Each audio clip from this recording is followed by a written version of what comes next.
What's up? It's your boy, Swoses Bailey, aka Kinglet, aka Gator, and we're back with a video for you. Today, we're talking about the controversy surrounding protein and when you should take protein after a resistance workout. So, we're going to dive right into what is the actual controversy. So, I know some of you people out there have heard this, I've heard it many times. Your anabolic window is the about 30 minutes to an hour after you work out, lift weights, that you need to be ingesting protein in order to get those gains, see the benefits from that particular resistance exercise. And some people think that's because muscles are primed to receive nutrients within 30 minutes to an hour after a workout. So if you don't actually ingest the protein within an hour, then your muscles aren't going to absorb the protein at all. That's what people say. So, is there any evidence behind this? We're going to get into that. We're going to show you some studies that have dove deep into this subject here. So, the first study we're going to look at was done in 2009 by Hoffman and his colleagues.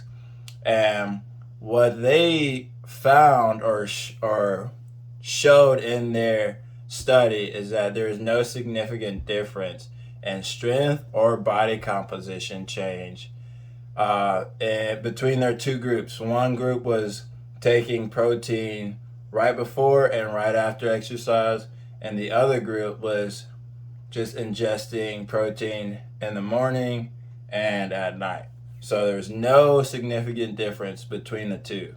So that is one study that kind of debunks that anabolic window theory, controversy, myth. But we're going to jump to the other side a little bit too, because I want to give you both sides of this argument. So in 2006, a study done by Cribb and his colleagues, they had two groups, which was a pre and post, again, just like Hoffman, and then also a morning and evening. So two similar groupings. The difference is in the Cribb study, they did not only protein, but also glucose and creatine, or carb and creatine supplement. So instead of just protein, they did protein, carbs, and creatine. And they did that in the pre and post workout group and in the AM and PM group. So they showed in their study that the pre and post group actually improved hypertrophy more than the morning and evening group. Now, I'd like to just point out two things about that study that kind of gives me pause to the whole pre and post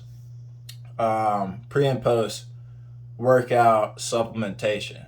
Now, the first one, you'll notice that for this study, Cribb and his colleagues, they did not only protein but carbs and creatine.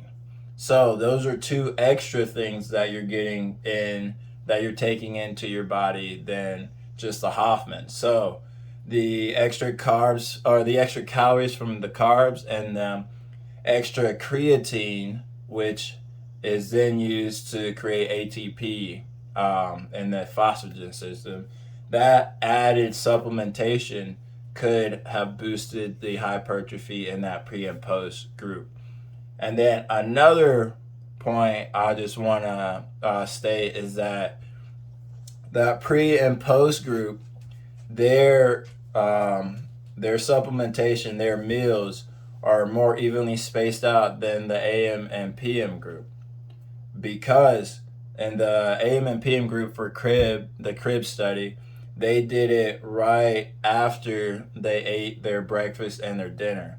So they were getting a heavy dosage of protein and carbs at one point and a heavy dose at night. So their meals weren't as evenly spaced out as a pre and post group.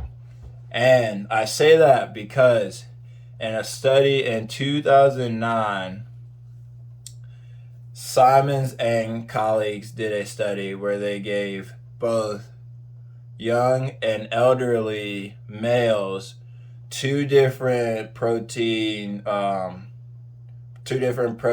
amounts. So they did 30 grams of protein and 90 grams of protein. And they showed there was no extra muscle protein synthesis, or MPS, in the 90 gram group as opposed to the 30 gram group.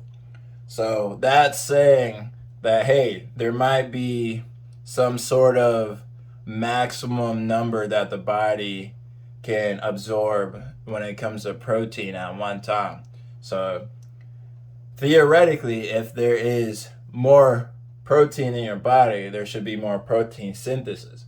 But since there wasn't, there's some kind of threshold to where, hey, this much protein is all you can absorb at one time. And this kind of sentiment, this rhetoric, is also supported by a study done in 2001 by Bohe and colleagues, where they, for over a 6-hour period, they infuse protein or amino acids into their subjects over that 6-hour period, and then measured protein synthesis over that entire time. And muscle protein synthesis, MPS, was at its peak at about 60 minutes to 120 minutes, an hour to 2 hours after the infusion started. And then the last 4 hours, muscle protein synthesis dropped dramatically. So the last 4 hours, even though there's protein present in the amino acids, there is no muscle protein synthesis. So that kind of strengthens that whole, maybe there is a maximum number of protein the body can absorb at one point.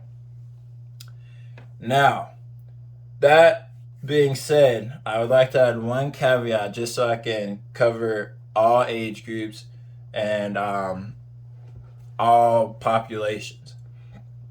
A study done in 2001 by Esmark and his colleagues showed that elderly adults actually benefit from protein ingestion right after exercise. And that could be because there's more muscle protein breakdown when you get older. As you get older, your body starts to break down a little bit faster, a little bit more.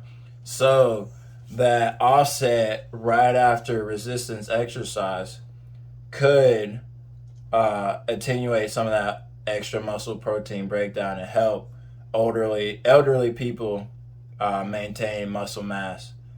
And also, as you get older, your body becomes less efficient, so it's less efficient in absorbing all those nutrients. So I hope this was very helpful for you guys. If you have any questions, let me know down in the comments below, and we'll see you next time. Peace.